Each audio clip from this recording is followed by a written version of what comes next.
ආයිබෝවන් කියලා අදත් රූයිට්ස් YouTube channel එකට ඔයාලව ආදරෙන් පිළිගන්නවා. ඉතින් රස කැවිලි කිව්වොත් නම් රූයිට්ස් තමයි. ඉතින් ලොකුරු ඔයාලට ගොඩාක් ලංකාවේ ආවේනික රස කැවිලි වර්ග හදන්න කියලා දීලා තියෙනවා. ඉතින් අද දවසෙත් ඔයාලට එහෙව් රස කැවිල්ලක් හදන විදිහයි කියලා දෙන්න හදන්නේ. වෙන රස කැවිලි වගේ නෙවෙයි මේ රස කැවිල්ලට ලිප පැත්ත පලාත යන්න ඕනේ නැහැ. ඉතින් අනිත්වා වගේ සීනි පදම හදාගෙන පැණි උණු කරගෙන ඒ වගේ දේවල් කරගෙන දඟලන්න ඕනෙත් නැහැ. පාන් පිටි හාල් පිටි වගේ දේවල් අවශ්‍ය වෙන්නෙත් නැහැ. හරිම ලේසි මේක හදන්න.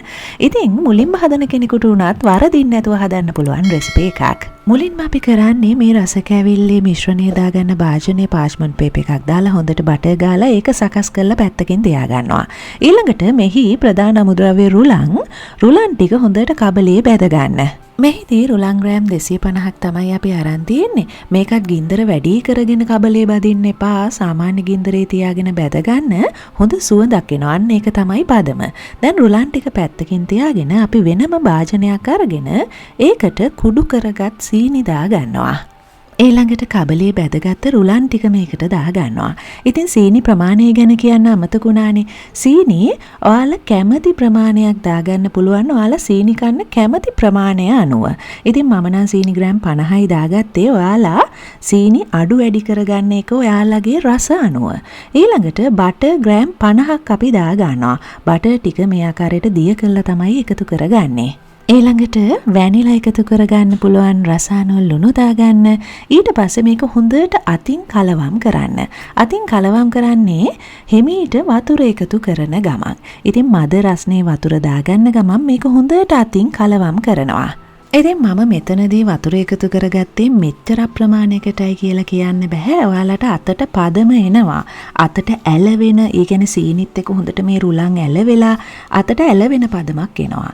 ඉතින් ඒ වෙනකම්ම මේක හොඳට වතුර එකතු කරගනිමින් මිශ්‍ර කරන්න ඕන. ඔයාලට රස වැඩි කරගන්න පොඩියට කපාගත රට කජු වගේ දේවල් දාගන්න පුළුවන්.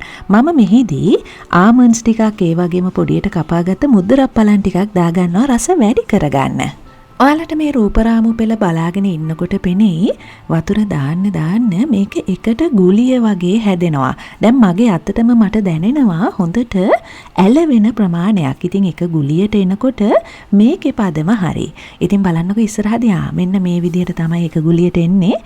ඊට පස්සේ අපි අර හදාගෙන තියාගත්ත මුලින්ම භාජනේ තියෙන්නේ. අන්න ඒකට මේ ගුලිය දාලා හොඳට තුනී කරගන්නයි තියෙන්නේ.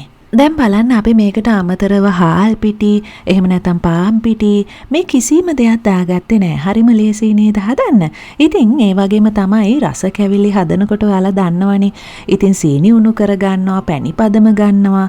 ඉතින් මේ කිසිම දෙයක් ඕනේ නැහැ. ලිප පැත්ත පලාතේ යන්න ඕනේ නැහැ. මම කිව්වා වගේම. ඉතින් මුලින්ම රස කැවිල්ලක් හදන කෙනෙකුට උනත් බොහොම ලේසියෙන් හදාගන්න පුළුවන් රස කැවිල්ලක්. ඉතින් ඔයාලට මතකත් ඇති රූයිට්ස් YouTube channel එකේ මම ලංකාවේ ඉන්නකොට මගේ අම්මත් එක්ක ලොකුරු එක්ක ඔයාලට රුලන් ටොෆි හදන හැටිත් කියලා දුන්නා. ඉතින් ඒකත් ඔයාලට බලන්න පුළුවන්. ඒක නම් ලිපේ තියලා හොඳට සීනි පදම අරගෙනනේ හදන්නේ. මාසයක් විතර කල් තියාගන්න. ඉතින් බැලුවේ නැති කෙනෙකුට උනත් ඒකත් ගිහිල්ලා channel එකේ search කරලා බලන්න පුළුවන්. දැන් ඔයාලටම පේනවනේ මේක තුනී කරගත්තට පස්සේ ඉක්මනින්ම ලස්සනට කෑලි කපා ගන්න පුළුවන්. ඒ වගේමයි මේකේ රස්නේ අඩු වෙනකම් පැත්තකින් තියලා තියන්න ඕනෙත් නැහැ. ඉක්මනටම කරගන්න පුළුවන් බොහොම ලේසි වැඩක්. ඉතින් කුස්සියෙම තියෙන අමුද්‍රව්‍ය වලින් තේ වෙලාවට මේ වගේ දෙයක් ඉතා ඉක්මනින් හදලා ඔයාලට රස විඳින්න පුළුවන්. ඔක්කොම එකට දාලා අතින්ම අනන හින්දා මේක හදන්න කාටද බැරි නේද? ඉතින් මේ ප්‍රමාණ වලින් කෑලි 8ක් විතර කපා ගත්තා. ඉතින් මම ලොකුවටනේ කපා ගත්තේ.